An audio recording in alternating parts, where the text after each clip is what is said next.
Today we're going to continue talking about phonological processes and the different types. If you haven't already watched the video about what is a phonological process, go ahead and take a look at that. That's also on the channel. Today the phonological process that we're going to talk about is stopping. And so this is, as previously stated, a normal process for development until about 3 years old. And if it doesn't diminish before after 3 years old, then that's when some remediation might need to happen. So what is stopping? Stopping is the process where a student takes a fricative sound, which is an airflow sound, and changes it to a stop sound, to a sound that doesn't have any airflow. So a fricative would be an S. You have that S.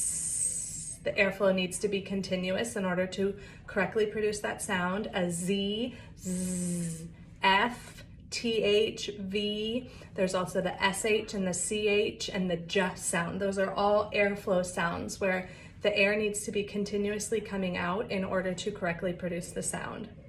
So in the process, those airflow sounds are replaced by a stop sound. So there's a variety of sounds that are stopped where the airflow is not continuous. A P, P, B, T, P, B, T, D, K, G, those are all stop sounds where there's no airflow produced to make that sound correctly. So you're replacing an airflow sound with a stop sound. So an example might be taupe for soap, or pan for fan, dock for sock, or dump for jump.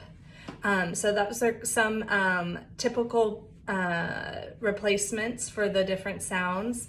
And really what you want to do with this process is teach the distinction first between airflow sounds and getting them to correctly produce those airflow sounds in isolation, and stop sounds and having them hear the difference between those two different productions, and then helping them to elicit those types of things.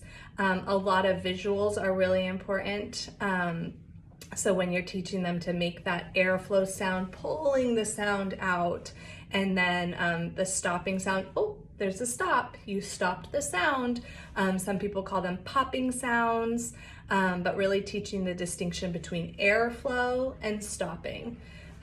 So I hope those are helpful tips on how to know if that phonological process is present, and then also helping to give you some tips on how to start working on that error.